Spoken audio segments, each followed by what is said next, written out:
I'm not your gossip girl, I'm the headline. Truth with a curve, baby, redefine. Welcome to the thirst trap. All the truth looks good in a tight wrap. We talk love, power, soul, and sin. Turn the world on, let the light in. Yeah, the thirst trap. News. We talk love, power, soul, and sin. You'll drink it up, it's the real you. Paper China, first row news, where every headline's a revelation.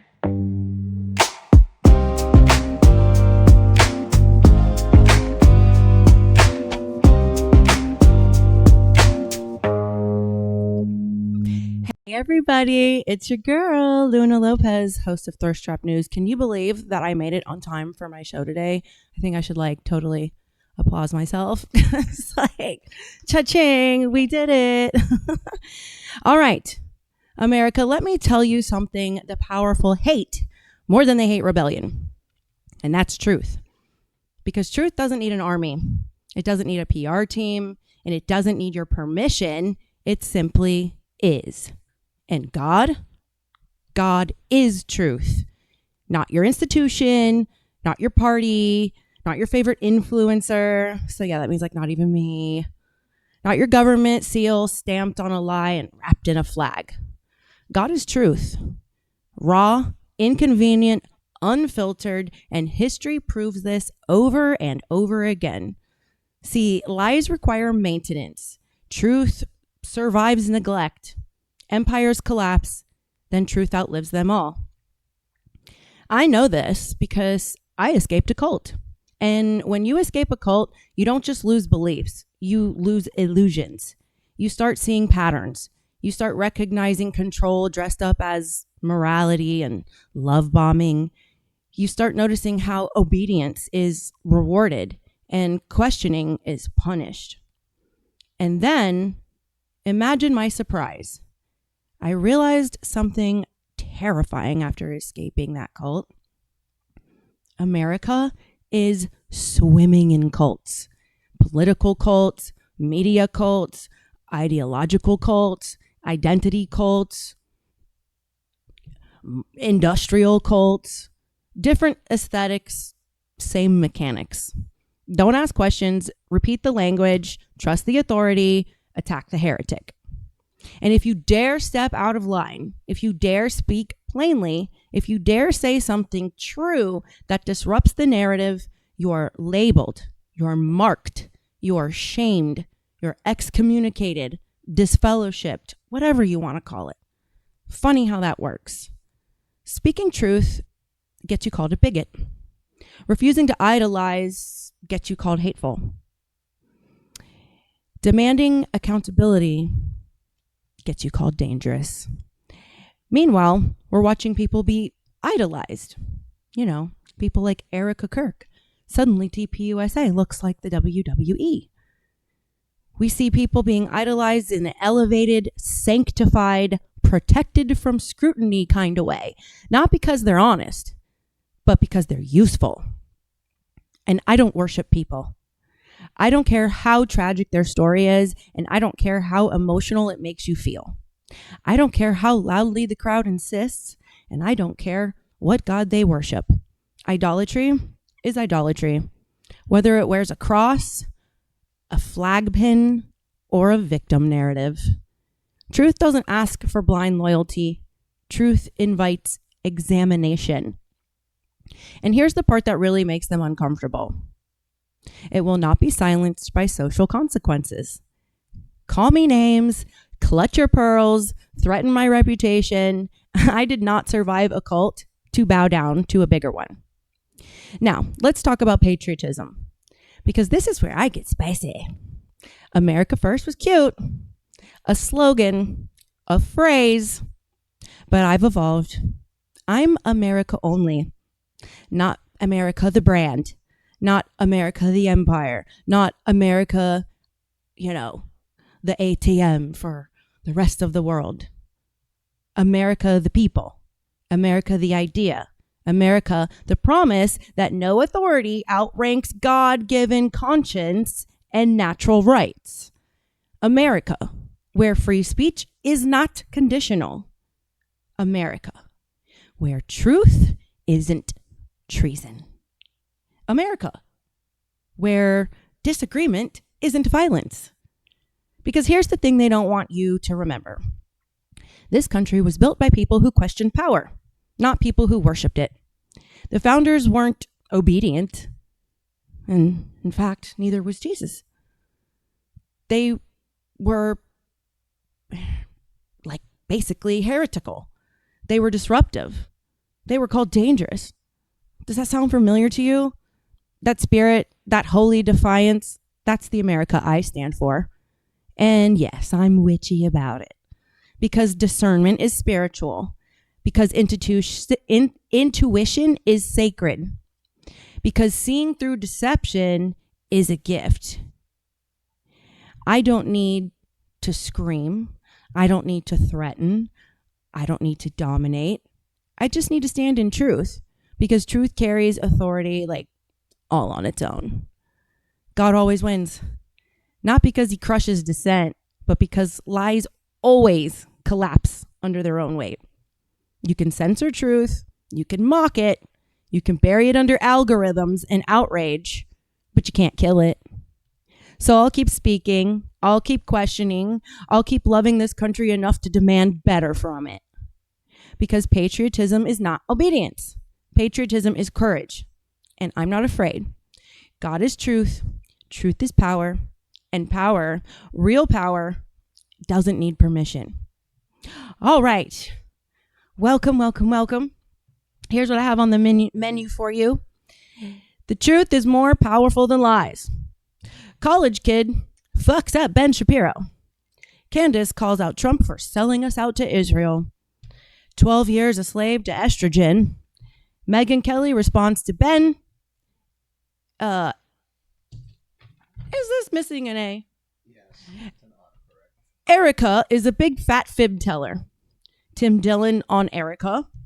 Call of Duty creator dies in car crash. Ooh. Video of crash. Erica finds a note from Charlie. What is anti-Semitism? The MAGA youth has had it with Israel. Yay! And the most successful psyops. Ooh, I like how that one sounds. Arr, I love me a good conspiracy. Let's go look in the chat. Let's see who's here. Hey, Backwater. I see you're here. Ooh, LeFleur. Hey, Seth.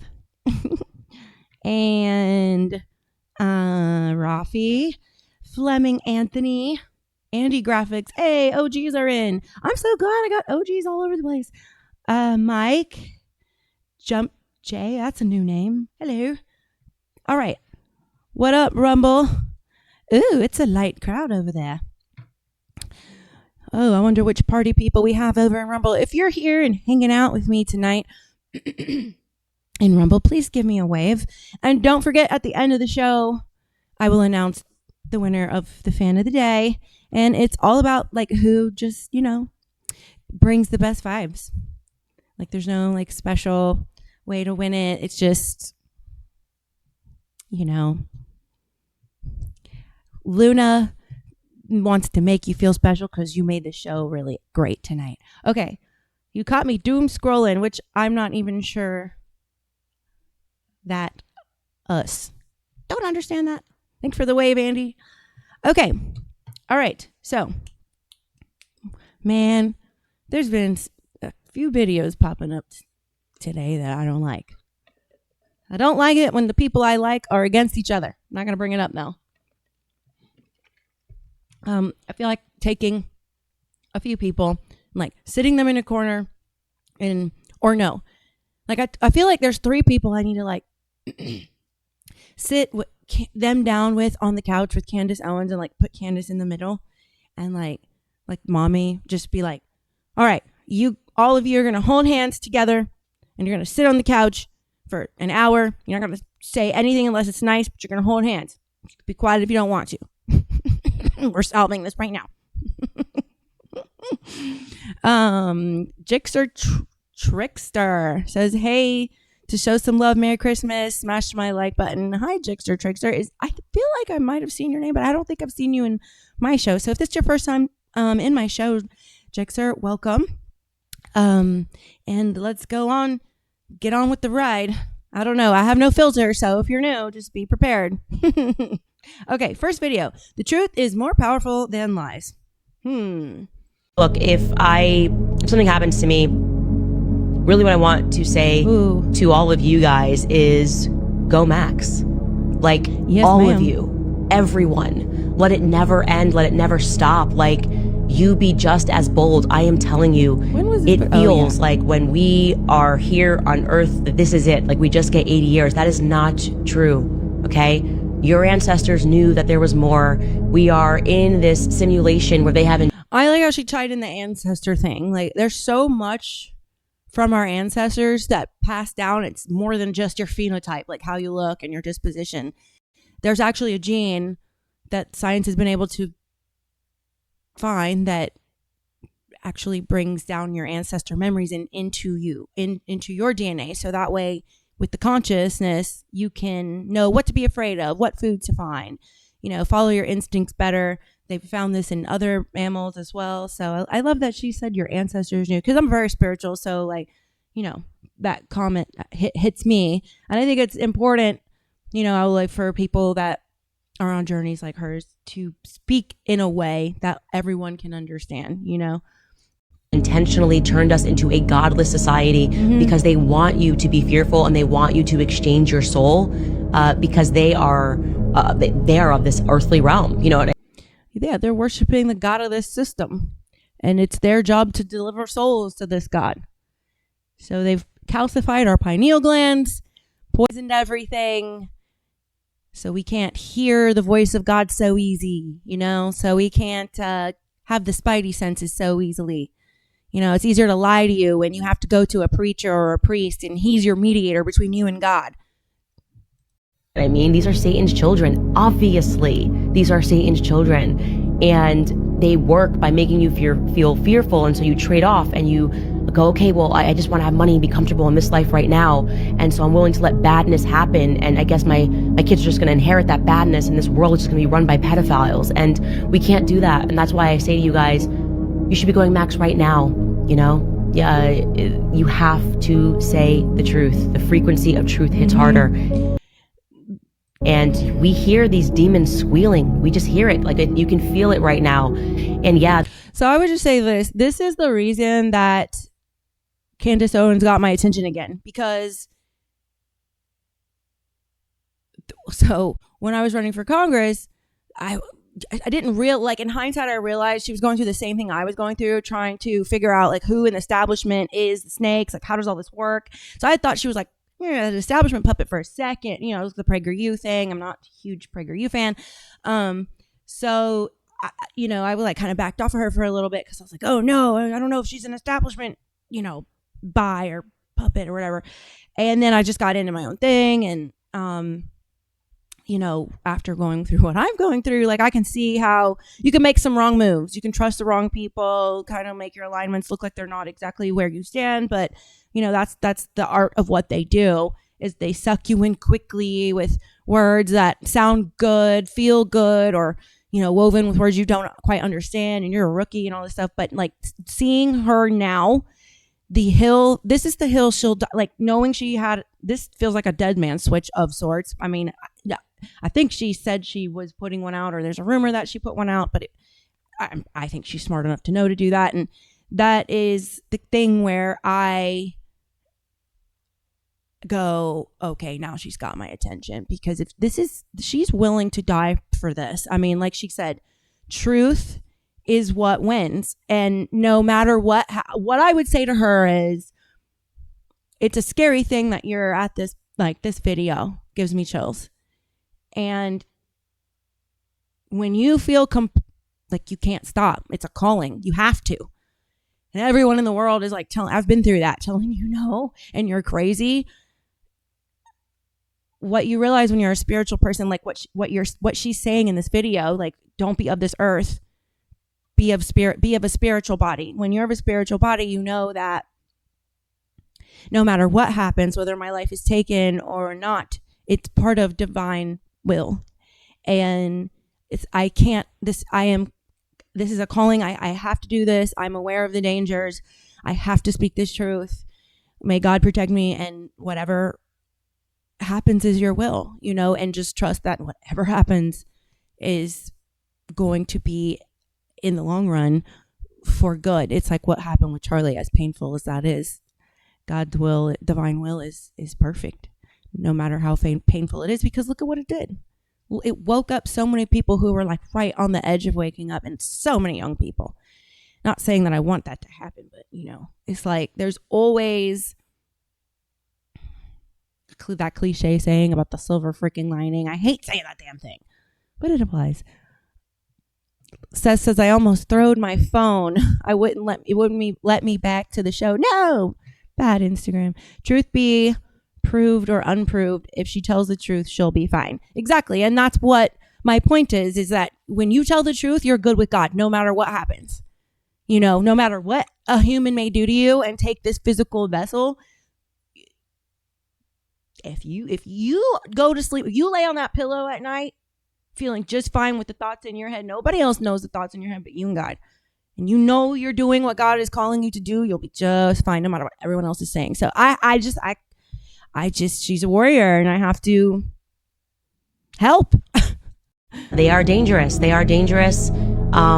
But the truth will win, and the truth is more powerful than the lie. Look, if something happens to me, yeah, this is serious business, man. And I've thought about it too. It's just like when I ran for Congress, it's like, there were so many things that like really tested me. Am I really convicted? Is this, and when you are up against a machine that has endless amounts of money, it can be a very scary thing, but people like her is, it's inspiring. And I just love how much she went in on Ben Shapiro. Oh my God, it was glorious. Okay, speaking of Ben Shapiro, yeah, college kid fucks him up. You've consistently promoted the idea that America was built on Judeo-Christian values. However, as a devout Christian, I have difficulty accepting the term, given Judaism's rejection of Jesus. Christians believe Jesus Christ is God. In contrast, the Talmud, a central Jewish holy book, teaches that Jesus is burning in hellfire and excrement. Mm-hmm. And while the New Testament tells us... That's true. Y'all know I have the Talmud. I've been reading it publicly. There's a series. If you go to my Instagram, you can go to the homepage. You'll see like a little icon of the Talmud, and you'll see the chapters that I've gone through. If I'm ever in front of Ben Shapiro, like this is the reason why I've studied the Talmud, because like one day I hope I can like beat him over the head with it. Us to love our enemies and pray for those who persecute us. Sovereign 15 of the Talmud states that even the best of the Gentiles should be killed. Mm-hmm. Given these irreconcilable differences, why do you insist on using this oxymoronic term? Hey, so first of all, that's a really bad read of the Talmud. Oh, but lie. And how do we trust that, Ben? Because your book says it's okay to fucking lie to us goys. So shut the fuck up. Like you literally, based on the Talmud, like you can never trust him again. Or it's like the extremist wing of like Judaism. Like, oh man. And it's a cult. I've been doing a deep study on this Talmud, and Joseph Barclay, who compiled the Talmud, who actually had massive influence over early Christian understanding of the Bible. Oh my God. I mean, it'll infuriate you when you actually do the research on it. So, yeah. Jesus was a bastard born of adultery. Yevamot 49b. Jesus was a magician and a fool. Mary was an adulteress. So how are you going to sit here and try to convince us Christians that somehow Judaism and Christianity goes hand in hand? That somehow we have to support you through our tax dollars and provide all your women with a stay-at-home mom life, while our women here are grinding their freaking meat to the bone, trying to feed their babies because we have an epidemic of no dads in the home on top of it. And even with the dads in the home, it's tough. So we got all of our tax dollars going over there. They get to live this little nice, comfortable life. And you guys try to guilt us using morality as the authority, that that we must support the Jews because Jesus was a Jew. No, this is like, I don't want to hear anything else about the Holocaust after reading the Talmud. I'm sorry. I know it sounds fucking terrible, but just like I don't want to hear about black slavery anymore, I don't want to hear about that anymore because now I'm listening to what they really believe. And it's like, everything stinks now. Everything is stinky. Because I've learned a thing or two when it comes to cults. They feed their own to the wolves. Let's just finish watching it. I'm going to rant. Hold on. Shabbat 104b. Jesus was guilty of sorcery and apostasy. Sanhedrin 43a. Mary was a whore. Jesus was an evil man. Sanhedrin 106a and b. That base, Jesus was sent to hell, where he is punished by boiling excrement for mocking rabbis. So every time you see a politician, all the politicians that just sit there and blindly say we should support Israel, just understand, like, you guys really need to understand what's going on. Gittin 56b, 57a.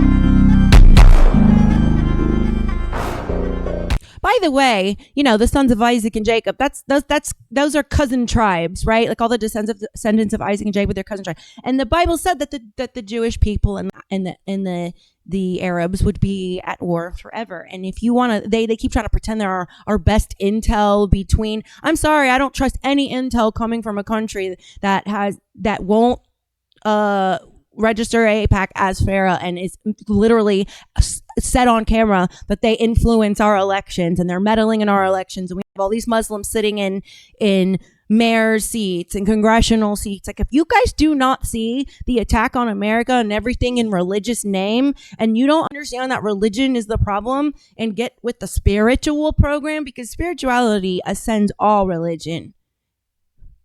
There were massacres done in the name of Muslims, in the name of Judaism, in the name of Christianity. It's always in the name of, the war is always in the name of religion.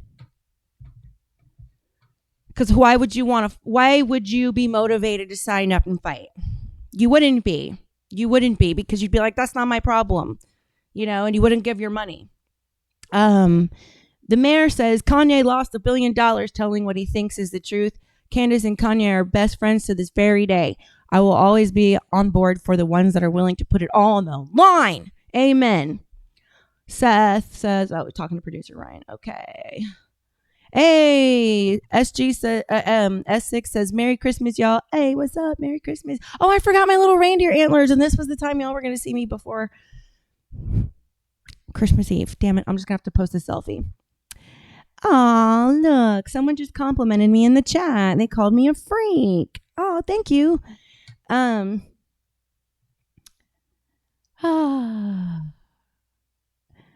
Yeah. Jesus has a lot of compassion, Seth. He said, forgive them for what they do not know. But you damn sure don't have to give them their money. Give them your money because, Jesus flipped that table over because church is not a place for commerce. Pretty much everything the Pharisees were doing was oppressive to the Jews. And that's why Jesus came here and said, well, nope, we are no longer following the Jewish law. We are going to follow the principled divine law of love. It's a principle. The Jews were stuck in a situation where they were having to follow so many laws. Laws are micro, whereas a principle is like macro. So, right, macro is bigger, right? Yeah. So when you understand a principle as a whole, you don't need everything dictated for you. And they were being oppressed by this. They were complaining about that. They have too many. So, yes. I hope our troll is still in the chat. That's fun. It's always fun when they come in, Okay. Candace calls out Trump for selling us out to Israel. Ooh. Let's hear it, girl. All out Donald Trump right now. This is October 2nd. We don't want China. We don't want China to own TikTok, and I'm worried about your dad. I know you wanted to hand it over to your Zionist friends. Okay, it was all a mirage. Okay, it was all theater. Donald Trump has sold us out to Israel once again. Let's call out Donald Trump right now. If you pay attention to what Charlie Kirk was saying about the Epstein files, and I was talking to Judge Joe Brown. I was on the phone with him for like 3 hours. He says he'll come on the show, but he's a good friend of mine. We were talking about that and about the realities of like that this could cause like a potential worldwide revolt because literally everyone is involved, and that Trump just like doesn't want to be probably doesn't want to be the president for when that all goes down. But yeah, he's just bending over to Israel. You know, we've been talking about that for a while. Do you guys agree? I mean, I don't know, like there's things I love about Trump and there's things I really hate. I mean, hate's a strong word. I'll let that word go because I'll let it fly because my money, man, like we care about our pockets. Like, why are you giving them all this money? And that needs to stop. That really needs to stop. And found out we haven't had any new warships in like 5 decades or something. So he designed a new warship. They're going to produce that. Yeah, okay. I'm okay with that one because I still want to remain the best military force in the world. But in terms of like sending other countries money, like, no. And if I were to get flexible and budge with that at all, it would be the North Koreans that I would help. Or maybe as a whole, go and work on stopping the slaughtering of Christians and the banning of Christians in these communist countries. So, you know, maybe that. But, you know, giving our money to another country who's going to basically, copy the 9/11 formula. No.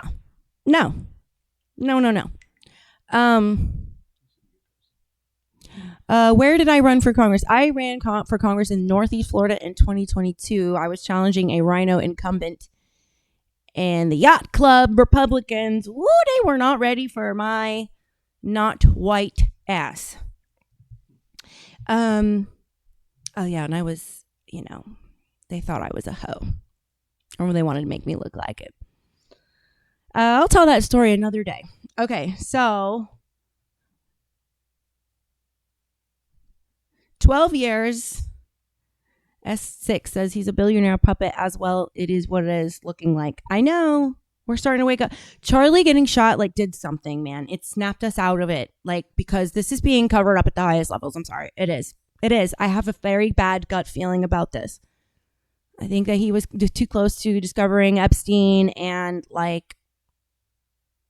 the fact that the Israeli government went and collected blackmail on literally every world leader that there is. That's a scary freaking thing. And they tell us they are the best for intel for us. That's okay. No wonder they've been saying that.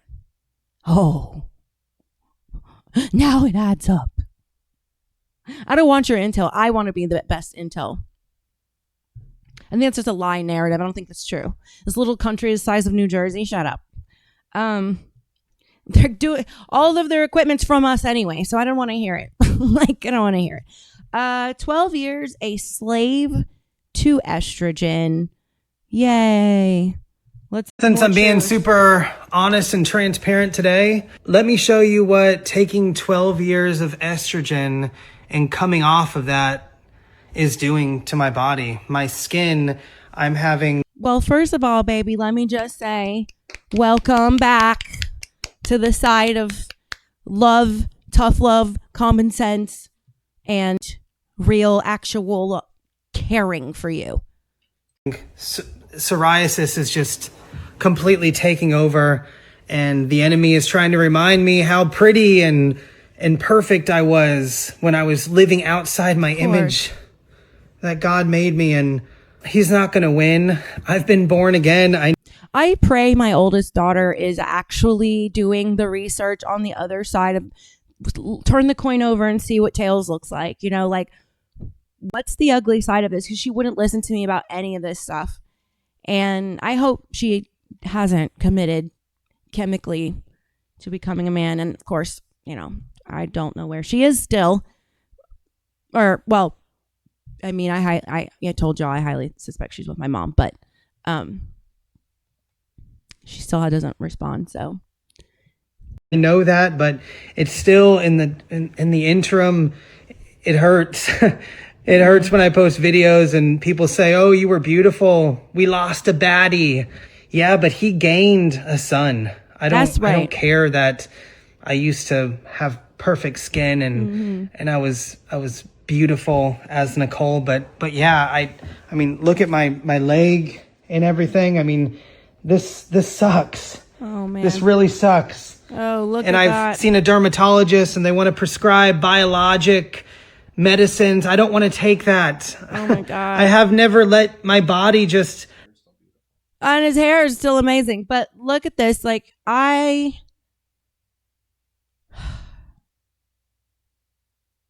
and the truth about this is that the doctors, once you start having problems that they can't fix or figure out because they're just cosmetic surgeons, the insurance starts dropping you because you're too expensive, and no doctor will see you because they don't know how to deal with this.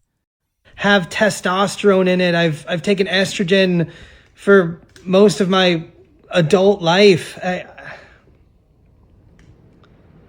Aww. I would be lying if I said that I didn't think for a second that maybe I should just take a little bit of estrogen because this would go away. I'm gonna get healthy. I'm on a restrictive diet. I'm working out. Yeah, his immune system is flipping out. You know, my doctor a long time ago when I was having my firstborn told me, you know, when I was delivering her, I went almost the whole way through with no epidural. Almost. I got to like at 8 centimeters. So that's like right at the very end. And the reason why is because he told me that one medical intervention always leads to another one. And so I took that to heart and I treated my body very different after that. You know, I started really going the natural routes with things and just accepting things and not trying to fill my body full of drugs. And that's just what these hormones are synthetic.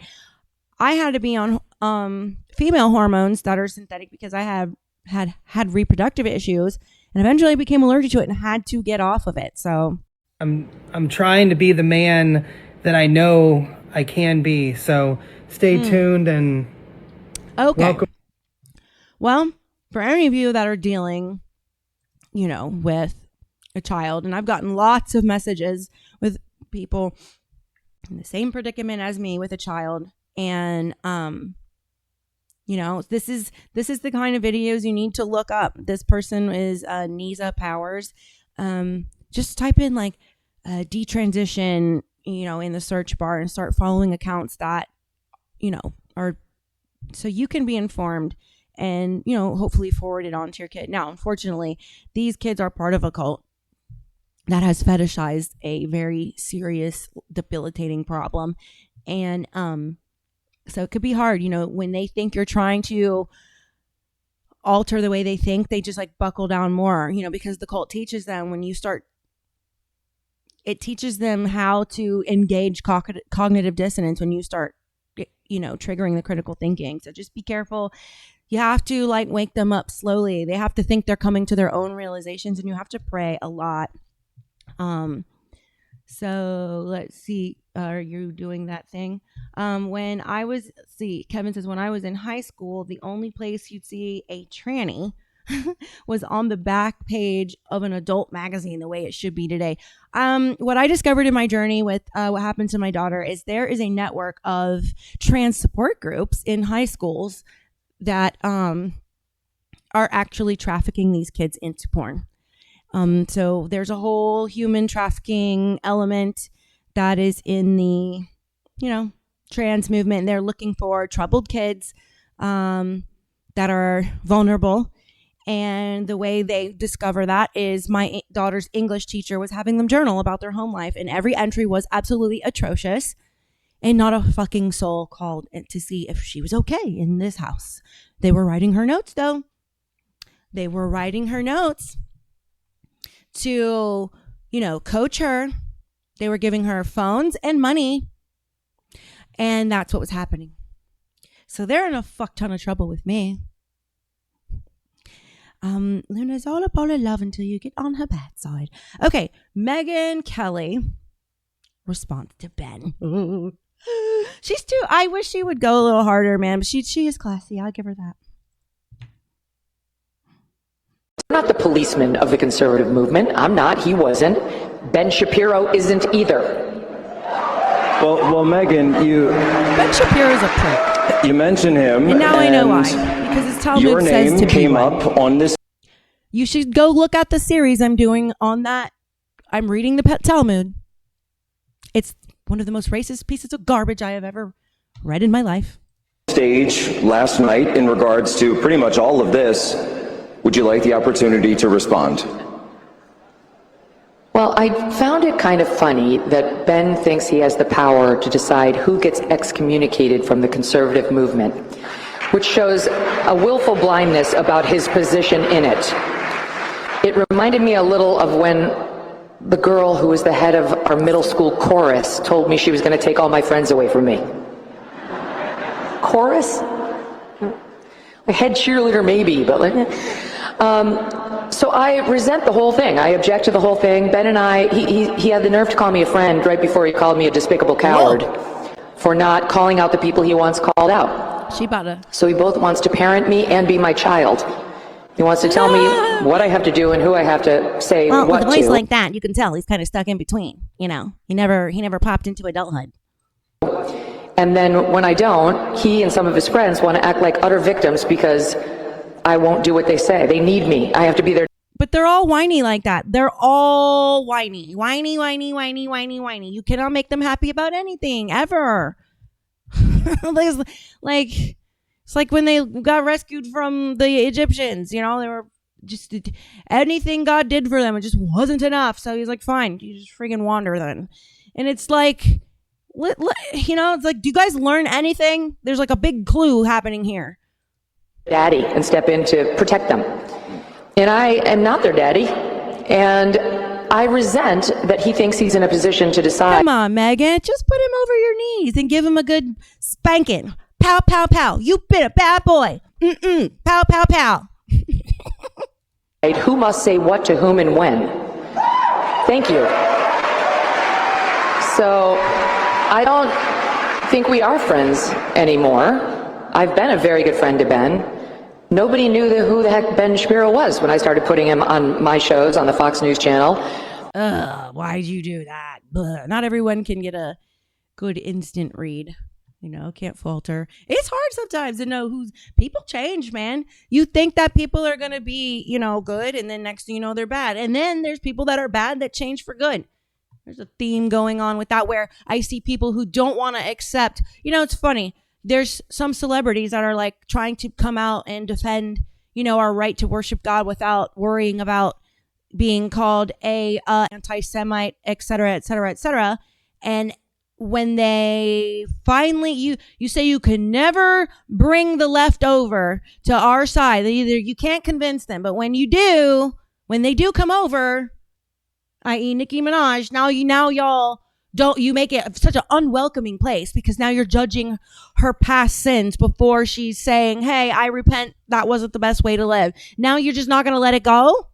I guess that Judeo-Christianity really has a hold of you because that ain't Christian behavior. That's Jewish behavior. And I helped make him a star. Christians would be Charlie would be celebrating Nikki saying what she's saying. Okay, I didn't think you were a role model before, but I can see you're clearly trying to start on the path towards that. Go, Nikki. And all these pearl clutching conservatives are like, look, you see, like, I think the reason why they're doing this is because a lot of them are the ones that don't like Erica. And so they're trying to say, like, look, she's getting one of the reptile people inside of TPUSA. I'm not a fan of Erica, but I can clearly see that that's not the link here. And I think what the reason why is because Nikki doesn't know what we all know. She just came over to the conservative side. She doesn't know where all the snakes lie on our side of things. She doesn't know yet. So, like Megyn Kelly was pushing Ben Shapiro. Who would have known? I mean, there's one giveaway, and it's right here on top of his head. And I've been very, very good to Ben over the years, and he's been good to me too. He just recently came on my tour, as did you, and I gave him the most kind introduction I could possibly give him because I know that he's losing subscribers a lot. Good. And so I tried to do something nice for him by giving him a long 10-minute intro and personally vouching for him. And we mixed it up on Israel. This is the freaking asshole that told people that they shouldn't retire so we can keep feeding money into the system and send it right back to where? And it already goes to them everywhere. The medical system, the entertainment industry, like everything. Everything. They take it all. Oh, and they have TikTok now. They have literally everything. Out on stage. It wasn't Israel because we're on the same place on Israel. We mixed it up over whether Tucker Carlson should be excommunicated from the conservative movement, which I do not believe. And thank you. And when it was over, we hugged, said goodbye, and then we had a nice text exchange a couple days later saying our friendship was important to us. And the next thing I saw was him attacking me on stage last night as a coward. You know exactly why. Megan is in denial over this whole Israel thing. That is like my frustration with her. She doesn't get it. Like, he has to, personally, he may make a friend, but he has to listen to his overlords, okay? And by that, it's going to effectively control Megan too. And like, it's just like, come on. I need to sit these people down all in a room and like do a PowerPoint slide. So that's not friendship. And I think that's fine with. Oh, Seth says, I'm glad she's coming over. Maybe she'll stop talking about her pussy. Nikki, yes. Especially because my child thought Nikki was my mother on TV. And I'm like, that's not Mimi twerking on TV. Me. Okay. With friends like that. I'm not the policeman of the conservative movement. I'm not. He wasn't. You have to. Ben Shapiro isn't either. Well, Megan, you mentioned him, and I know it restarted. Okay, so, all right, I don't think I can beat that horse anymore. All right, Erica. Okay, who am I going to piss off? Erica is a big fat fib teller. I said it. Is when I lived out here. I was here for 5 years. I never dated here because I saw vicariously through my roommate how terrible it was. I feel great about all of this. And I don't know, I just wanted to get to know you a little bit more. And like, I mean, I don't even know how long you've been in New York. And I was wondering the whole time why I recognized her face. And because I never forget a face. I come from two industries where you are like you can't forget faces, and those eyes, whew, you never forget. I mean, but it's funny because her eyes looked a bit different. I mean, they're intense. After Charlie died, they changed, and the eyes don't lie, man. Gosh, New York. I moved here 4 years ago. Somehow getting drinks was the replacement of having coffee and breakfast. I personally would rather have coffee or brunch with someone than. I think you're a bright light in a very dark place. So let's go grab a mojito. I think the drinking thing's a bit of a like, nah, y'all are reaching there because like people, I see it all the time in recovery. People go from drinking at one point in their life and then not at another point in their life. And then they talk about it in a way as this is what I am. And they don't like today, and they don't say they don't add like the asterisks, like, but at one time I was a drinker. Like they don't typically do that. So I think that whole accusation about that lie is just like, it's a reach. That's not important to me. What's important to me is saying that you weren't dating when you were. And what's important to me is figuring out why this other man is saying, I was married to her. Why there's pictures of her in a whole ass other marriage with a whole ass other kid. Like that's disturbing. And it's like being suppressed. It's disturbing. You coming in here just like owning it. I'm really attracted to it. Yeah, Rumble is quiet tonight. The chat is like quiet. Come on, y'all. It's Christmas Eve. Tomorrow's Christmas Eve. Let's get in the party spirit. Maybe you should go get my reindeer antlers. They're real. Then you give like a mean back scratch. I don't drink. I find it unproductive. I don't drink. I find She was like, side note, my nails are real. it unproductive. So here's the thing. With Erica, yo, I posted a video of another woman that claims that she went to church, right? Okay, with Erica Kirk, like to this day. And she was saying, it was her, you know, obviously it's her opinion, but she's like, oh, the theatrics in person are like just as bad, if not worse, in person as they are on TV. And I posted her post like, oh my God, everyone coming out saying how awful and evil I was for posting that. They were like, you need to stop posting this like it's news. This is hearsay. I was like, so I did a response. I'm like, yeah, no shit. Number one, I'm not a journalist. I'm not posting anything like it's news. No shit, it's hearsay. Like, you just proved you know the definition of hearsay. Yay, go you. Question: Why are all of you okay with hearsay when you're watching a Diddy documentary or a, you know, Tupac documentary or R. Kelly documentary, and there's witnesses and victims all in those documentaries, and that hearsay is perfectly fine for you to accept. You don't, you know, like what's the difference? Oh, and by the way, if anyone were to be posting, you know, videos saying, oh, Erica's always been so nice to me, and I saw Erica at the grocery store and she was so sweet and her heart's broken, that's also hearsay. And also, this is not court.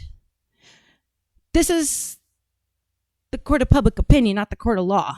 So, like, we are allowed via the First Amendment to talk about hearsay, i.e. gossip, that other people have said, because how many times have you found clues in hearsay? Yeah, hearsay just can't be used in the court of law. It doesn't mean it's not valid. It just means it can't be used. But we're not in the court of law. We're in the court of public opinion. People like to and you can always tell when there's no logic to what they're saying. You can tell who the bots are and who's the little paid army and who's the brainwashed people that are supporting these paid influencers that are there to protect Israel, which clearly that's what it is, because clearly we can see what happened with TPUSA. Erica is being paraded around like she is Mother Mary or Mary Magdalene. Maybe that's more appropriate. And it is not the way Charlie would have done things. He's humble. They're idolizing her. It's like a WWE spectacular event. And the thing that bothered me the most is that I found out that at Amfest, they set up a replica of his tent that he got shot in, and people are taking selfies in it. And I was like, this is fucking disgusting. They're so big into idolism. Remember in when they escaped Egypt and they were in the wilderness, first stop, Moses goes up to the mountain to get the 10 Commandments. He's gone for 3 days. In 3 days' time, they already made a golden calf and were having orgies, worshiping the golden calf. Like, idolism is a thing. And when you see idolism and, oh, she's perfect, you can't question anything about her because they were married and she's a woman of God. I question the people that claim to be the most holy first. I claim the people that always seem to have it right. And her putting my psychologist hat on, her display of emotions, the timing of it is so perfectly timed, it's inappropriate. The whispering, the looking down, the certain faces that she makes for emphasis, like when someone's not reacting, she'll do a nonverbal, it's a sales tactic. I mean, there's a lot to it that's just really alarming. And it's sad that you can't comment on it. But who says you can't? They just want you to believe you can't. You absolutely can. What's a shame is that we have to make up certain words to get around an algorithm that the Jews run, you know? Juice boxes. All right. Let's look at Tim Dillon on Erica. You killed the guy. Why are you mad about the money? I'm saying the guy got shot. That was a fair point, by the way. And she walks out to a pyrotechnic display. I mean, let's take a listen here to her. Yeah. You know what song I thought it was? Wherever you are, I believe that the heart does go on. Yeah, that's what I was like. Are they playing Titanic? It was so dramatic. Like Charlie would not have. This is. It's a spectacle. Just, you know. And the woman's been through a lot. Yeah, but a lot of us have, and many people have been through similar situations, and everyone feels ick. And I know that, you know, people are going to accuse me of being insensitive. I won't. She feels like she's handling this death better than anyone I've ever seen. I mean, and by the way, kudos to her strength. I've never seen a human being bounce back like this. And to go out through a stream of fireworks and sparklers and stand there in a glittering pantsuit, and 3 months after your husband was killed, many I don't mean to be people smiling, feel y'all. It's that just there is when something- you hear bigger, it's like we need this, and we need to multiply this exponentially. Like we cannot be silenced. And these bigger people, they face bigger battles. So that's what people like us are here for. We are here to keep it going. Like when I only got 25,000 followers, right, on Instagram. So it's like, I don't know how many I have total across everything, but it's like they're not going to notice me as quick as they're going to notice them, but I'm getting it out. So we all have to do our part and support these people that are being brave. Being off about that. And we're starting to see that political people are the exact same thing as the Hollywood elites that they all love to dunk on. And we all look at this. This is Megan Thee Stallion twerking at the Kamala rally. Watch. This is deeply unsettling to a lot of people. It's the same thing. You feel it's like watching. Remember when you watched Kamala and all that freaking spectacle and all that? It's like, okay, but they may not be twerking on stage because, you know, but they're idolized. It's the whole thing, the idolizing and the audacity of being like, we're going to do our own Super Bowl. Like, okay, more power to you. But like, this is getting more culty and more culty and more culty. Where is the individual responsibility? Why are we feeding this? Why are you feeding this? You Christians that are like really believing that you're doing the right thing by supporting a woman of God, look at what she is doing. No woman of God wants to be paraded around like she's a princess. Feels like you're being played. You feel it. It seems off. You feel like this is a coordinated and choreographed spectacle so that you are played. They want your money. That's what they got mad at Candace about. They're like, why are you telling people not to give us money? She's also saying you killed the guy. Why are you mad about the money? Isn't that such a valid point? Like, you guys are freaking out over the details of what she's saying instead of the fact that, like, you're coming at her about you're telling them not to spend money. I haven't heard any of them like, if I was being accused of taking part of killing someone, I would every single day until it stopped. I would be saying every day online, publicly, everywhere I need to, no, I didn't. No, I didn't. No, I didn't. Shut the fuck up. I would be very aggressive. Very. I mean, quickly. Thank you, Seth.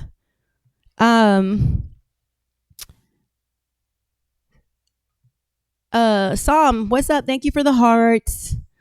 And Seth says, as Obama said, let's monetize the debt. Oh my goodness. Please do not say Obama's name. I can't speak his name into the vibration of this universe. I hate that man. It's mad that they're not getting money. They want your money. And they want to be celebrities. You know, and okay, want to be celebrities. Some of them exactly. are. We have a mission to do. We have a mission. This is war. This isn't a pageant. What are you doing, Erica? Where's the spiritual battle? That's the theme, right? If I was touring my husband's book, I would be always tying it back to the spiritual battle, the spiritual war that we are fighting, not convincing everyone how he observed the Sabbath. It's so fucking obvious, the agenda. You're pounding the Jewish narrative in your head now. Wake up. Come on, please. Don't make me cry. I'll cry. I'll run my mascara. Don't think I won't use it. Don't think I won't shed a tear when it matters. I have to think of something really dramatic because I've learned to stop crying. So I have to picture someone's face that's really betrayed me. So I get angry because I can only cry when I'm really angry. It just feels odd. This is everything they hate, that they don't like, that they're not about. They're not about this stuff. They believe in the sacred family and tradition and blah, blah, blah, blah, blah. And the women are in the house with the kids and what? What part of I don't really know much about Tim Dillon, but I dig it. I I like his shtick. I did hear he was a comedian, Republican and gay. Woo, woo. So I have a couple gay family members. They're conservative. Yeah, some of my faves. He's cool. Traditionalism is the pyrotechnics and the fireworks, and it feels. See, I'm not the only one. They try to make you crazy, man. I don't listen to it. I just don't listen to it. I scan through comments, but it's getting to a point where I'm gonna have to have someone else deal with my friggin' stuff. It feels really weird. You killed the guy. Yeah. Why is Tim Dillon going this hard on Erica Kirk and TPUSA? Because he's friends with Candace. That's what production's telling me. Well, it seems like he's got good taste then. Call of Duty creator dies in car crash. What? Okay, and then we're going to play the video of the crash. Viewer discretion advised. Oh, hold on. Harvey, I am so sorry. I'm sorry, Harvey, about your nephew. Oh my God, that's tragic. He was 29 years old. My prayers are with you. I'm sending you all the good vibes and asking God to just blanket you in a hug. I know there's no words right now. I'll be thinking about you, Harvey. Okay. This video, Call of Duty creator dies in a car crash, and then viewer discretion advised. We will be showing the video right after. The video game designer Vince Zampella, who helped create Call of Duty, has been killed in a car crash in California. Reports suggest that the 55-year-old was killed with another person. Was it by one of the semi-drivers that don't understand English? I'm making a joke. In a Ferrari which crashed into a concrete barrier and burst into flames near Los Angeles on Sunday. The video game designer Vince. That's a terrible way to die. That's one of the scariest ways to die. Oh my God. That almost seems. Let me hear how she describes it. Zampella, who helped create Call of Duty, has been killed in a car crash in California. Reports suggest that the 55-year-old was killed with another person in a Ferrari which crashed into a concrete barrier and burst into. Were they doing cocaine and speeding? Let's see. Yeah.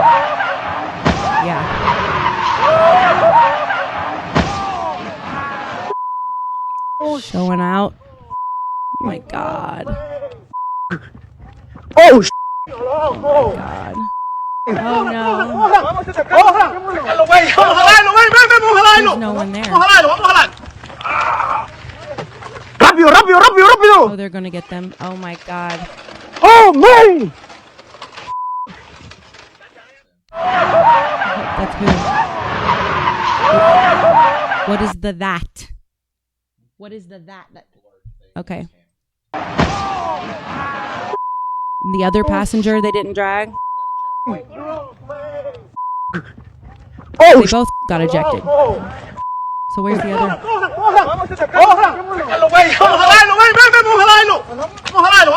Okay. rápido. In the front. And then there's one. Oh, man!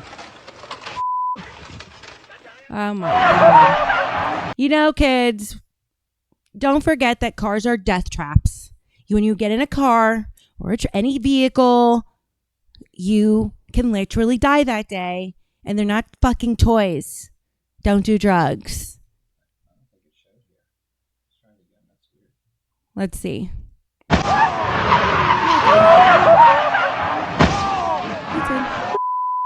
Oh, We what? Oh, yeah, it's showing.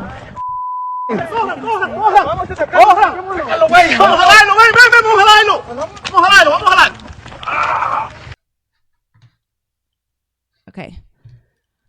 All right. So, y'all, we can't get away from Charlie Kirk, man. It is like tons of videos. Okay, so I'm getting down to, can we, you're gonna be ready, right? So I'm getting down to the last 1, 2, 3, 4 videos. And then I'll be announcing fan of the day.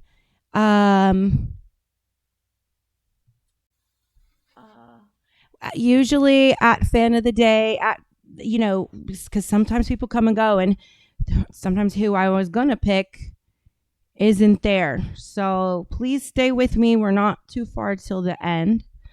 Who was the last winner? I forgot who it was. I think it was Frank and Vic. I'm not sure. No, it wasn't Frank and Vic. It was Tom. Tom was the last winner in the subscriber show. Yes. Okay, so next video, Erica finds a note from Charlie. Okay. Erica Kirk was on Glenn Beck's podcast on December 11th, and she was sitting in Charlie's home office during this interview. And she was a little distracted now and then because apparently she hadn't been in there in a while. She was noticing notes and things, and she came across this one.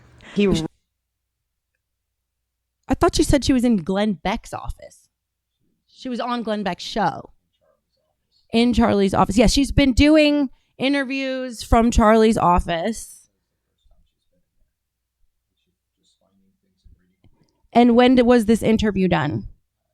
December 11th. I don't think that was the first time in there. I saw her talking in there before that. This woman, a woman who can't even remember when you got married and how long you've been married. Yeah, of course she's gonna just fucking not remember one time when she was in there. Wrote on everything. Huh? Oh yeah, production's telling me to put my psychology hat on. That's my warning to get out of comedy mode. Priorities. It says family, children, legacy. Okay, back it up. Because apparently she hadn't been in there in a while. Why? She was noticing notes and things, and she came across this one. He wrote on everything. Priorities. It says family, children, legacy, kids number one, versus careerism, consumerism, and loneliness. It's interesting. It's interesting. It is interesting for a few reasons. Oh, And why? Because you didn't see my wife on there? You didn't see you set apart from family? You didn't. He set the kids apart from family. And also clearly your husband was feeling lonely. I believe that because you didn't even remember your wedding day or how long you were married, Miss Erica. You honeypot up. You're a fucking spy from Israel. I know how this works because I do my fucking research. When you have family that's been in the military and family that's been in the government and their family kicks you out and blackballs you for telling the truth, yeah, you kind of freaking dig into that shit and how everything works. And they always have parents that were in the military or in the intel agencies in their respective countries. Always, every fucking time. I challenge you to find one that where that isn't part of their story in these communist countries or socialist countries. That's like what mom and dad do. That's what the kids do. A honeypot is a spy that is sent to make the target fall in love with them or sleep with them or even go as far as to have babies with them. And there are spies that are celebrities that every single one of us know who the names of, that are married to Americans, that have babies and with them. And, you know, it's so Silicon Valley's full of them. So a honeypot, they sent a honeypot to me when I was running for Congress. And of course they always dressed them up a certain way. This guy was in the military, you know, super like looked all, you know, pristine and polished. It's like a way they make you trust. First that jumps out at me is that she is not on the priority list. Oh, same. Family really doesn't count. Family is about unity as a whole, not marriage, not her. Kids, obviously, isn't her. I think the reason why she probably wasn't aware that he sent texts that he was going to die, I think he probably didn't tell her that he was afraid they were going to kill him, because I think after he had these meetings in the Hamptons and realized everything he was realizing, he probably knew that she is a spy. And I think he didn't want to tell her because he probably thought she was in on it. It does also say that's just my opinion. Number one. Typically in the land of Christendom, especially, your spouse is Christendom. It also jumps out at me that we are seeing a very authentic reaction. Clearly, she has not seen this before. Boom! That's the first time you saw a real reaction from Erica. Now catalog that reaction. I'm telling you as a psychologist. And look at her performances, her interviews, when she knows she has to do all the right things and say all the right things. It's weird. When you are grieving, it's incapable of worrying about the right things to do. You're in full emotional engagement when you're grieving. It's sorry. Okay. And she is deeply struck by the word loneliness. First three things on that list are priorities. The last three are things he is trying to avoid. This kind of, Erica Kirk just exposed her marriage to the world without even realizing it. And I don't think people... Of course I have pretty feet, Seth. ...picked up on this at all. If they did, I didn't hear it. I don't know why I would hear it. I don't watch Glenn Beck. Erica Kirk was on Glenn Beck's podcast on December 11th. And she another one of those things where people will be like, this is hearsay. Like, who gives a fuck? Like, this is on camera. Well, I mean, our assessment is hearsay. But I tell you, if I was asked to go to court, so, you know, I don't know how many of you know, half of you probably know that my degree in general psychology, there's concentrations in my junior and senior year in forensic psychology, but my degree is customized because I made straight A's. And anyway, so I am in research psychology and forensic. So that means psychology as it applies to the courtroom. So if I was to sit here and analyze this is that let's just let it play one more time. He wrote on everything. Priorities. It says family, children, legacy, kids number one, versus careerism, consumerism, and loneliness. That's interesting. It is interesting for a few reasons. And careerism, by the way. So that whole production that you see TPUSA doing is not Charlie's style at all. This is a freaking blasphemous, hedonistic, narcissistic absorption of Charlie's legacy. We are getting, you know, maybe we could do an episode find one of her long interviews and do an episode where I psychoanalyze her for you guys, because I think people need the language to defend their sense, what you're sensing about Erica. When people come at you, I want to help you have more than it's just a vibe I'm getting. Okay. So we'll do that. All right. So the next video. Oh, I love this one. What is anti-Semitism? Why is it that term only gets used when we're talking about one ethnic group but not another, because the Jewish people are not the only Semitic culture. So when we're talking about Muslims, how come you don't hear people going, oh, you're being anti-Semitic? Why is that? Why have the Jews like trademarked that term? Anti-Semitism used to mean somebody who didn't like Jews. Now it just means somebody Jews don't like. That's not a standard that we can Pocket. live with, because the reason anti-Semitism is terrible. Anti-Semitism used to mean somebody who didn't like Jews. Now it just means somebody Jews don't like. That's not a standard that we can Yes. live with, because the reason anti-Semitism is terrible, it's against my religion. I'm totally opposed to it. And by the way, it does result in violence. I think we just saw that, and I hate it. Anti-Semitism is wrong because hating anyone on the basis of their DNA is always wrong. It's a universal principle. It does not apply to one group, my group or your group. It applies to all groups. And if it doesn't apply to all groups, then it's not a principle, and I can just ignore it. Anti-Semitism used to mean somebody who didn't like Jews. Now it just means somebody Jews don't like. That's not a standard that we can live with, because the reason anti-Semitism is terrible, it's against my religion. I'm totally opposed to it. What's going on is, like, she's been chasing fame her whole entire life. Her mom is in the intel community. She couldn't be famous, so her mom had to hand her a job, apparently, in the, there's like, she's got Erica herself has an IDF connection. And so, I think their government used her the way oh my God, hearing them describe meeting Charlie, it's exactly a honeypot setup. Poor fucking Charlie. Poor Charlie. Ugh.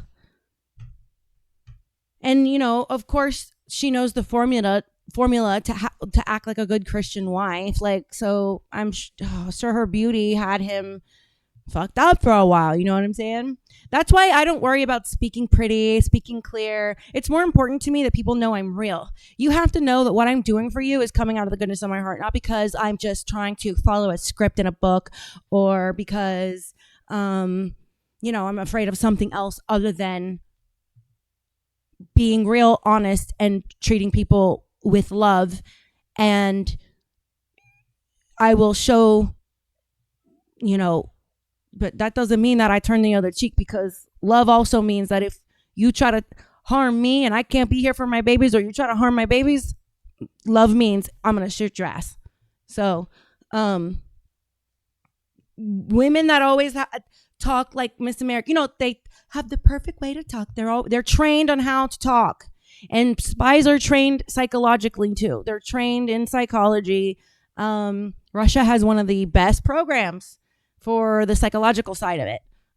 But men are very easy to, sorry guys, this is just a psychological mathematical fact. They use one side of their brain at a time. Women use both. So it's easier, especially as a beautiful woman, to manipulate a man. It's not that hard, to make him feel like he's the only thing you see in the world.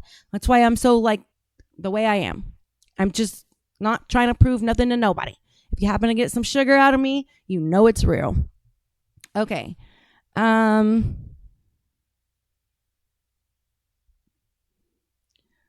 right. The next video. Oh, no, wait. We didn't finish this. Let's keep playing. We did? Oh, it's 31 seconds. Okay. The MAGA youth has had it with Israel. Y'all know it's true. Thank God. That means we are going to be okay when we're old.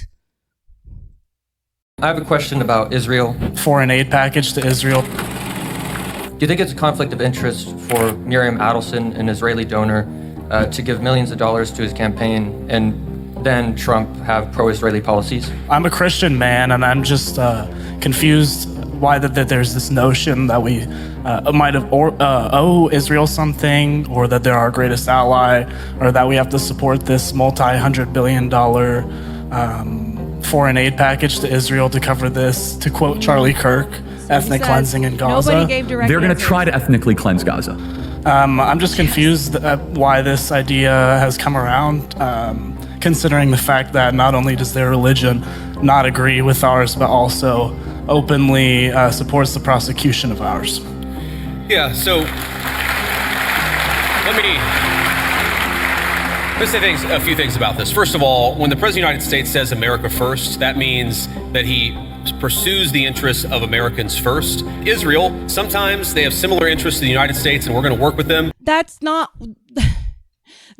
what we're saying is we have a problem with. We have a problem with the fact that they are living off of us. They claim that Hamas came in and killed 1,200 people, and to go turn around their reaction to Hamas is way out of proportion to that event. What does that remind you of? Another government that tried to convince all of us that jihadists flew planes into the Empire State Buildings and somehow knocked them down. Like, if anybody has seen those buildings in real life and seen the outside of a plane in real life, that plane would fucking crumple. Like, and it's the same thing with Charlie Kirk. Like, the actual impact in both scenarios don't add up. The story is not being told. So it's like, well, we just saw them copy the same formula with Hamas, and now we've been sending them money endlessly. Oh, we're in war where women need to be taken care of. How about shut the fuck up, because we've been involved in wars for my entire lifetime, and nobody's fucking helping me from another country. So, no. In fact, they can be helping. They owe us. Those women should come here and work in our homes, and they can be free and safe from their terrorists over there, and they can pay off with labor all the money we've sent to them. Because I'm sorry, but Americans are the highest tax people on the planet. We pay for everyone, so everyone else owes us. I'm sorry, they owe us. They should be in my yard mowing. They should be in my house paying me back for their fucking whole life that they've been living, saying thank you, Luna, thank you for all that money you've sent us. You know what I'm saying? Call me extremist. I don't fucking give a shit. Okay. Let's finish it. In that case, sometimes they don't have similar interests to the United States. In this example, the most recent Gaza peace plan that all of us have been working on very hard for the past few weeks, the President of the United States could only get that peace deal done by actually being willing to apply leverage to the state of Israel.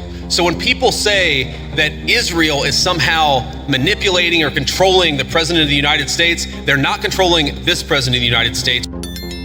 I have a question about Israel. Foreign aid package to Israel. Do you think it's a conflict of interest Yeah. for Miriam?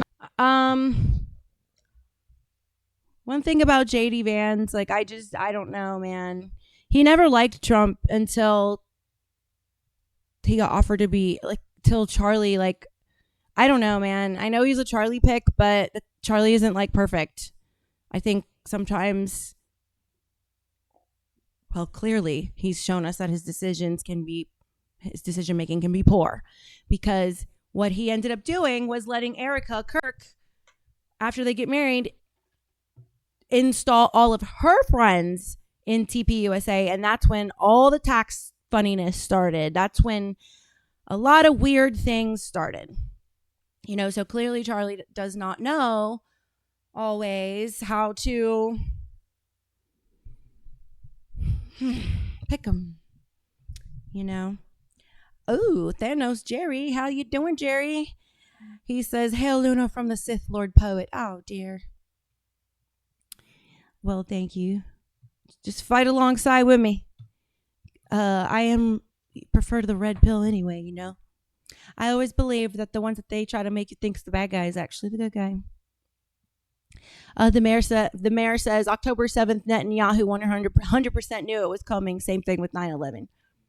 It's just that when you see them justifying massacring, like wiping that whole place off the map in response, that amount, like eye for eye, that's not eye for eye, tooth for tooth. And that phrase is used in the Jewish portion of the Bible, the Old Testament, the Hebrew scriptures. That's not eye for eye, tooth for tooth. That's you took my children, I'm taking 10 of yours. That is not justice, that's vengeance. That's ruthlessness.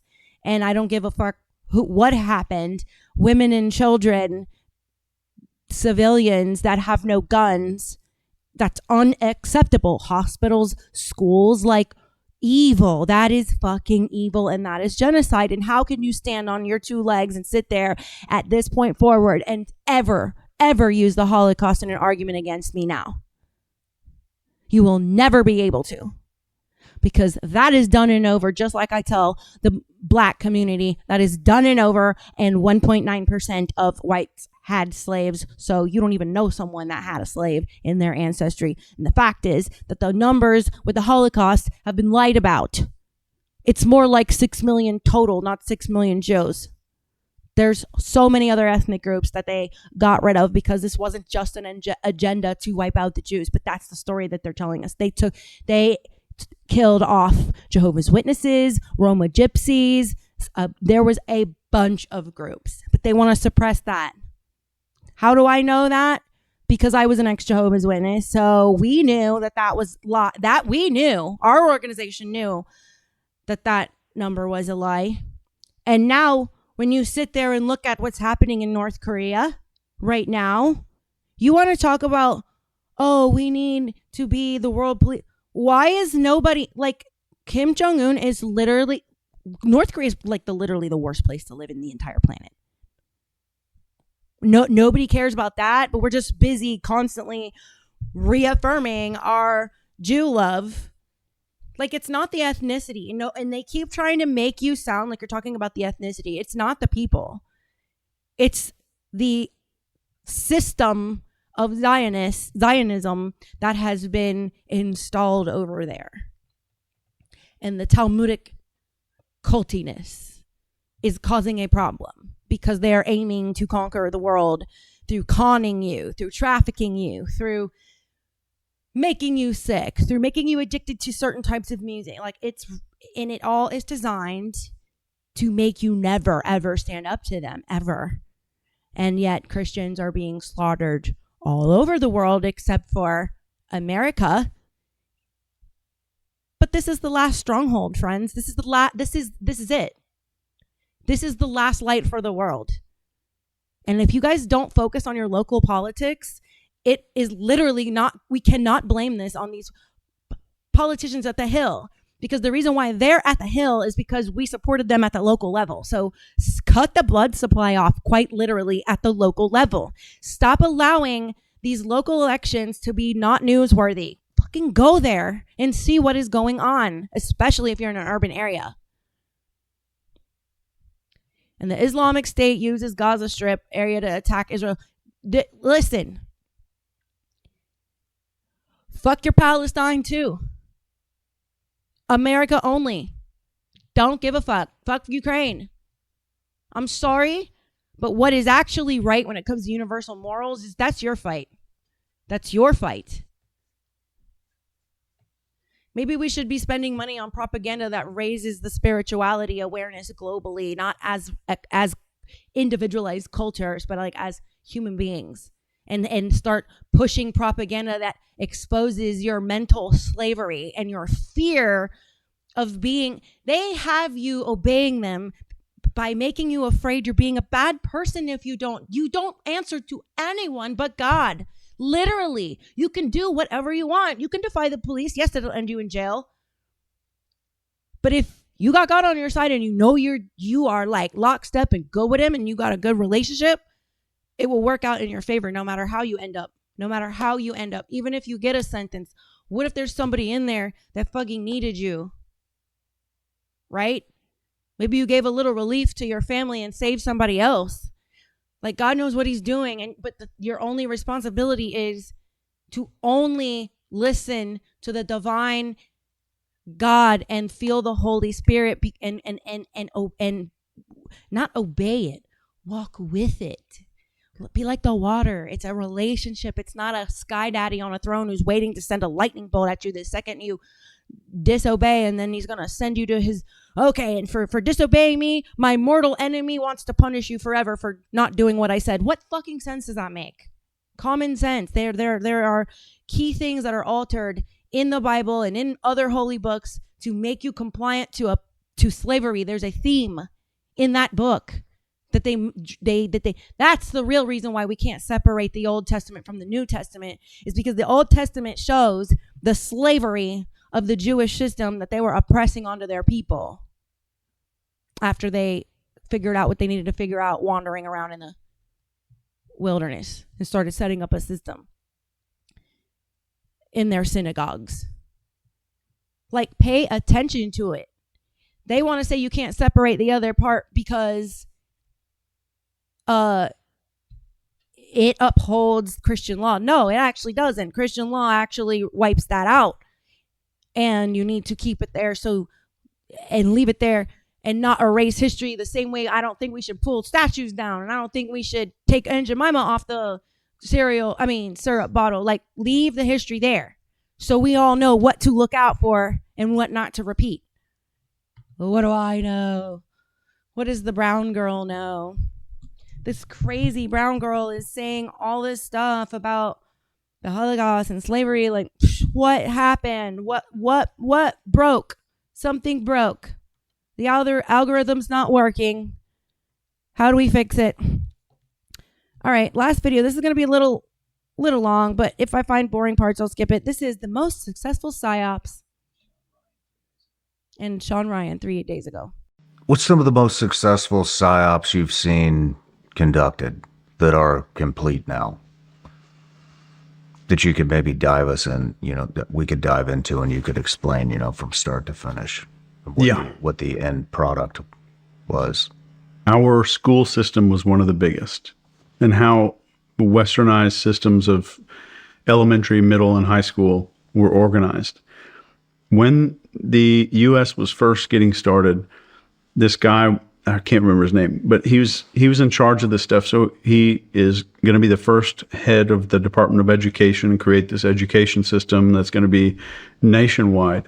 He goes and learns. He flies to Europe and learns from all these people who developed something called the Prussian education system, which in the Department of Education's founding documents, which were some written by this guy, was turn schools into factories that make good workers. I'm paraphrasing that, but the word factories was there. School is just a factory to manufacture people for the workforce and the people that are obedient and all of this. So the Prussian education system was meant so that workers were manufactured and people didn't question the king.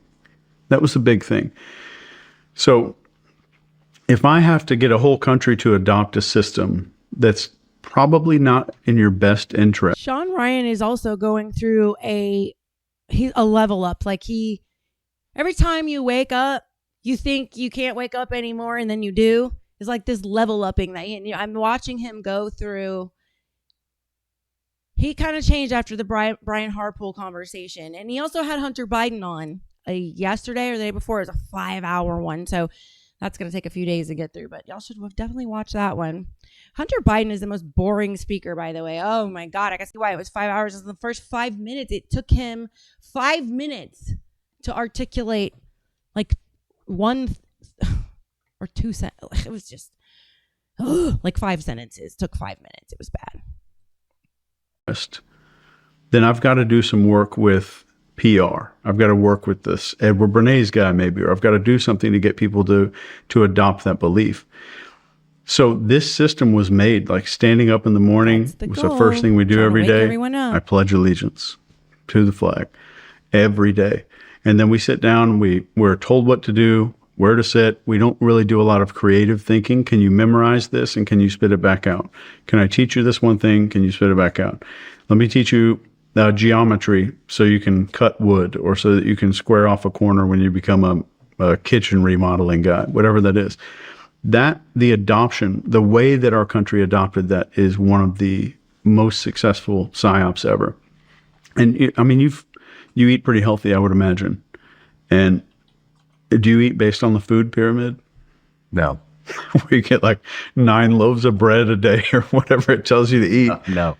That's another great example of that, of where like it's still standing. It's still there. And we know that it's not the right way to do it. And we know that different people need different diets, but there's still a food pyramid there. And that was from Edward Bernays again. who kind of invented that. So all of these programs that we consider parts of our everyday life, and we consider like, oh, that's an American tradition, a lot of those were originated through some kind of psyop. So when it comes to like, am I in a psyop? We have to define that term a little more narrowly, because if you're watching an infomercial, you're in a psyop. So everything's trying to influence your behavior to buy something or do this. But I would say, like, when it comes to commercials and stuff, those are all psyop, and all advertising in Western society has two goals. Number one is make you feel like you're not enough yet. And number two is to make you compare yourself to other people. And if it does that well enough, then you'll go get it. And if a commercial can take control of fate, all of your... Okay, Seth. Seth, that made me laugh. Hook me up, bro. Don't be gatekeeping. Factors on the fate model, then it'll get you to take action every single time. And just to give you an example, like, have you heard of the Milgram experiment? No. So this happened in Yale. I'll give you the short version. 1962, I think. This World War II is over. These Nazis are on trial in Nuremberg, and they're asked, like, why did you do what you did? And they're saying, I was just following orders. So this guy at Yale, Dr. Stanley Milgram, runs this experiment. Will people just follow orders? So let's say you a volunteer for this experiment. You respond to an ad in the paper that says, we'll give you a free bologna sandwich lunch voucher or whatever at the cafeteria and $20. So you show up and it says, we're doing a study on learning and the effects of punishment on learning. So I think I do know about this. Is this the shock thing? Yeah. Go ahead. So they've essentially got a guy in the room right beside you, strapped up to a machine that's going to shock him. And they sit you down at a machine, and your job is to read off some words. And when we had to study this. So Freud and Carl Jung. So this is, I believe, Freudian. Gets a question wrong, you shock his ass, and then you move the shocker up, shock him higher voltage for every wrong answer. You keep moving it up. And at the end of this little shocking machine, it says 450 volts, XXX, danger, severe shock. 2/3 of the way through this shocking thing, the guy in the other room, you can hear him screaming, you can hear him yelling when you shock him because the thing's painful. He's an actor. He's not ever getting shocked. But 2/3 of the way through, he stops and he says, I don't want to do. This experiment was actually more about the pain compliance techniques. Like, can you get other people to torture other people? So, and this was critical in understanding that there were people telling the truth that were like, I didn't want to do any of this. That in fact, the majority of the Nazis soldiers did not want to do this stuff, and the majority of them did not do a lot of the famously atrocious stuff. Those were like other higher up people that were loaded up on amphetamines, and Hitler himself, once that crazy doctor, I forgot his name, got involved, was drugging him. I mean, Hitler turned into a crazy maniac and I think got MK Ultra'd. Anyway, let's continue. Do this anymore. I want out of here. I have a heart condition. I don't want to do this anymore. And you look back at the guy running the thing in the lab coat. The guy in the lab coat says, it's important that you keep going. The experiment has to continue. The experiment requires that you continue. And, well, you keep going. And around like the 400, 350 volt mark, the guy in the other room stops making all sound and stops responding to questions. He's not even answering the questions anymore. And you turn around to the guy in the lab coat. The guy in the lab coat says, any non-answer must be treated as an incorrect answer. Please continue. Mm-hmm. Keep going. And then these people would get to the end, this 450 volts, and they'd shock them. Be like, well, that's it. We reached the end. The guy in the lab coat says, please continue until you've read all of the questions on the quiz. So this guy they think might be dead in the other room. They're just keeping going at this 450 volts in the other room. So before the experiment started, these psychologists, psychiatrists got together and formed a hypothesis. And they said, who's going to go all the way? Then they said, 0.8% or 0.08% of people will go all the way. 67% of people went all the way. Holy shit. Mm-hmm. And they and you see this when a crime is happening and someone can, have you ever heard don't call for help because no one will help? You have to scream fire. That was what we were told in the 80s. Anybody born, before during the 90s and before knows that expression. Now it's everyone pulls out their phone and no one wants to help because they don't want to get sued. This was funded by the Rockefellers. The Rockefellers funded the educational system and the entertainment system, and let's just keep going. did the experiment. They said, oh, well, there's an inherent belief of safety because it's in a college. They've done it in apartment buildings and right, because they're in front of, basements and office buildings with college-educated people, high school-educated people, all income levels. About 67% of people will go. I don't think that is. It's two factors. It's number one, our inherent obedience to authority or perceived authority. Guy's in a lab coat. I'm at this thing. The guy's in charge. The guy's tall. Whatever it is. If we perceive authority, that will kind of overrule us. If you go back. Someone's comment right here says, I think COVID was completely based on this. It's about that percentage that got the jabs versus those who didn't. I'm a nurse and I was adamant that I would not get it. I literally escaped all of it. I would have rather been homeless than let that in my body or my children's body. I feel so bad for those people who felt they didn't have a choice. It's a psyop for sure.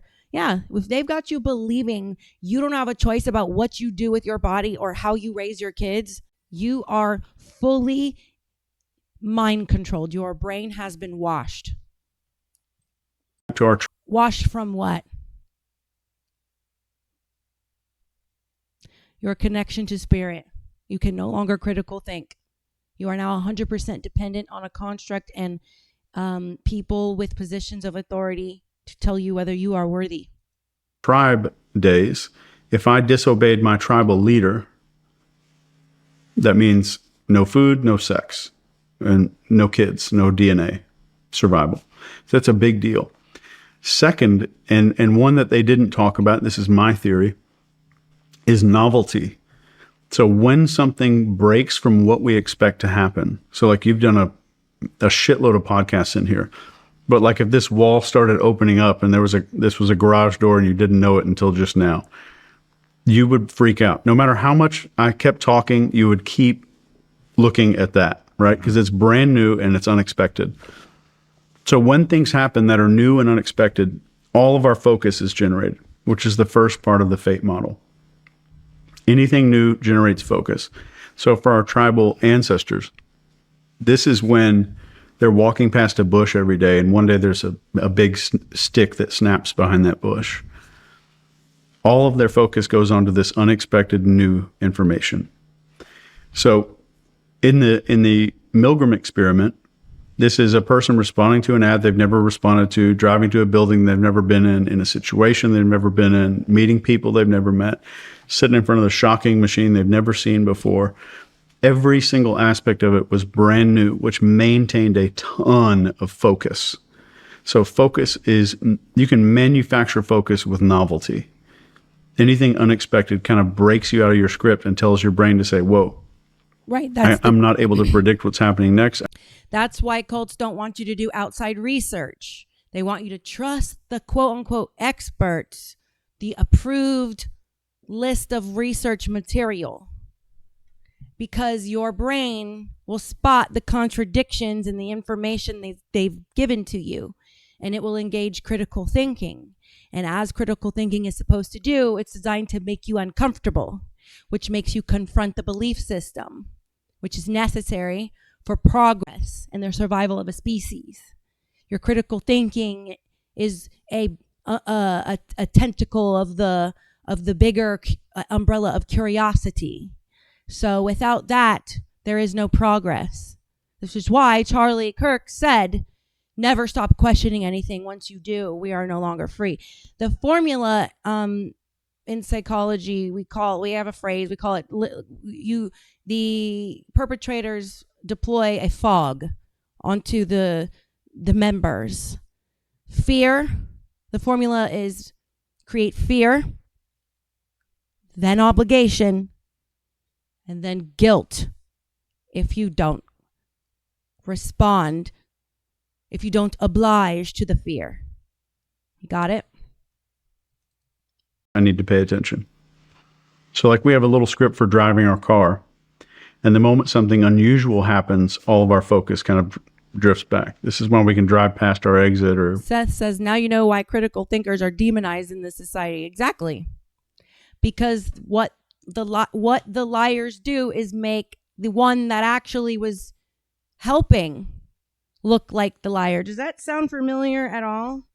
When you read the Old Testament, Yahweh describes the devil as the one that lied about him and lied on his behalf and lied to Adam and Eve. That was Yahweh, not God. Yahweh, the Jewish God, Yahweh. He's the one that described the serpent as the devil. The serpent. And then once you get into the New Testament, you start to understand that the devil is not the serpent. The devil is something else that comes out of the heart of man as well. Stop sign or whatever. So I think that one thing that Milgram experiment does is it shows the Borg us Legion how rapidly we can be compromised. And this is in like 25 to 40 minutes. You'll kill a stranger. The majority of people will kill a stranger in under 45 minutes. And 250 volts is enough to kill somebody, depending on amps and other stuff. That was 100% of people. 100%. That was 100% of people. Went up to 250, yeah. Which is terrifying. But it shows us that we're all running the same hardware, and it's easy to hack. And the more we're aware of what's happening around us, and like, this is probably leading me in a certain direction. Why am I feeling this way? The more aware we can be of that stuff, we can be a little bit more in control. We're never fully in control because we don't have the antivirus stuff in our head. What's some of the most successful? You know, if you can afford to homeschool your children or put them in a private school of your choice, or maybe like a bunch of your friends form a group and do homeschooling, like honestly, that is like my biggest regret. And you know, if it wasn't for my youngest daughter's specific goals, I would be wanting to homeschool her. But hopefully one day I can afford to put her in private school, because the school system, like, okay, Obama started Common Core. That is actually a nice mathematical word, scientific STEM. It's a very STEMmy sounding word for Marxism. And they are teaching your children that you are the enemy, and that if they don't accept everything about you, they need to run away from you and seek a different community. And I know that to be a fact, not only from the class that I had to drop out of at Harvard. I was after my neuroscience class, I was taking children's rights during COVID, and they were saying, so it was virtual. So they were saying that the parents are the number one enemy, and literally comparing them to Nazis. So these are teachers going into the school system, being taught by said cult, being brainwashed by said cult, teaching our children, just like the Marxists do, just like the Koreans do, that no, you don't tell your mother you love her. You tell this God is what loves you. It's, you know, in order to change the future, you have to change how the kids think, and you got to do that very young. And once you do that at 5 years old in kindergarten, telling them like, no, you don't know what a boy is or a girl is, like, it's done. Like, you have a whole you are literally, think about what we're doing. We are sending our kids out into the world like for 8 hours a day where we are just blindly trusting this quote unquote public school system and authority to like keep our kids safe. And no, my kid didn't die when she went there, but that the school system failed my oldest daughter on a massive scale that's going to last her for the rest of her life. The amount of psychological work she's going to have to put in to be healthy again has our family shattered. And I did everything I could to get my daughter out of that other religious cult just to have her taken. 15 years later by an even worse cult. An even worse one. And so what I realized is you'll never know. You'll always have doubt in your mind if you're doing the right thing. I think that's the mark of a good person. Bad people don't worry about that. But at the end of the day, you can do the best you can. Always be truthful with your kids. Tell your kids the truth about how everything works, even sexually, before they go to kindergarten. It's better they hear it from you instead of someone else who's going to teach them code words. But protect your children at all costs. Raise them right. Pray to the Lord for guidance and trust that you did your best and that when they leave your house, their higher power has got their back the same as your higher power has got yours, even if you disagree with what they're doing, because we don't really know what divine journey God has in store for that child. If you looked at my life at one point in my 20s, you would have judged me so hard because of not knowing that I just got out of a cult and all the horrible bad things that happened to me.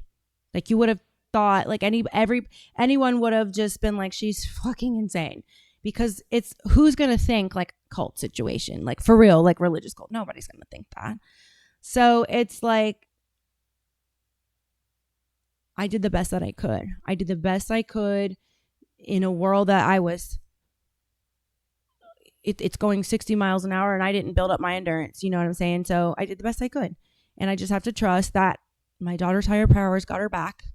That just like I went through all these bad things, and it's now brought me here to where I am compelled to speak about the lies and the psychological operations that keep us having cult behaviors. Maybe what she's going through is part of her journey too, because I don't know what that means for her when it comes to her purpose. But when you live life, the devil will absolutely present opportunities, because you cannot be defined as good without having the opportunity to be faced with bad choices. So, we all walk those paths. We all have points in our life where we're like,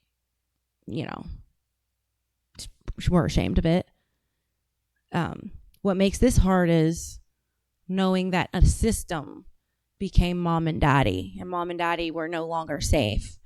And delusions had to be built up to believe this narrative, to have the bravery. And I give her fucking props, man. The way she left the house with nothing, I would have been too scared to do that. And yet, at the same time, I know how fierce I can be. So it's like I'm watching little me in ways. You know what I mean? Trying to figure out how to find peace in a world of dysfunction. And COVID was such a tragedy in that, on that note. So anyway, Reality Pocket says, I gave Joey the thirst trap email. See if he sent a link. I'm probably not going to join a panel today, but I am going to raid another show on Rumble. But before I do that, I am going to announce the fan of the day.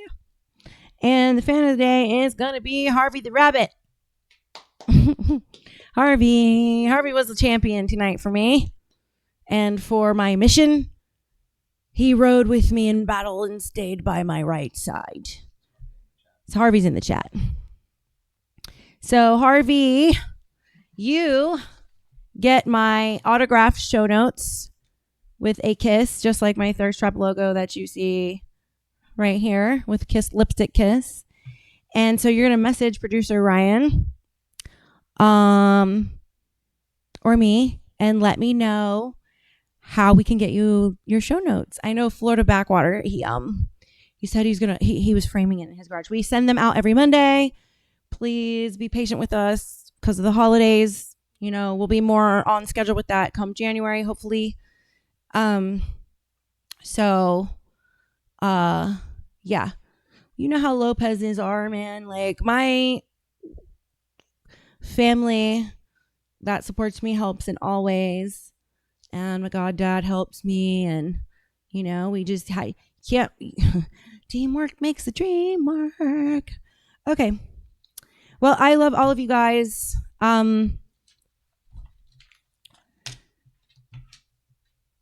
Merry Christmas to all of you guys. Find an opportunity to be of service to someone tomorrow and the next day till I see you again. The key to drawing close to God is recovery. Recovery from the abuse of the system and learning that just like Jesus, the answer is service to others. So we're not perfect. And yes, we're going to do a lot of things all day long, you know, to wonder. But all you can do is worry about the next right thing. Just one thing at a time. Just one moment at a time. Just do the next right. You know, I don't even want to say right. Just do the next good thing. Do the next good thing. And one thing at a time. And just be of service to someone without wanting anything back. Just know that it's an energy that you're permanently putting out into the zeitgeist. All right, it is time for me to raid a Rumble show. I only got 3 viewers to send over there, but you know what? This is a free service. It's the thought that counts, right? All right, so putting the raid in the chat. And here comes the raid over on Rumble. Confirm raid. All right, everybody. I love you guys. Reality Pocket, you're always there and loyal. Everybody that's new, thank you for joining me. Please come back and hang with me again. Please have a wonderful Christmas. Eat your heart out. Hug, cuddle, say thank you for your gifts. And just have a good time. Remember, 'tis the season. Christ is King. Good night. Just wait.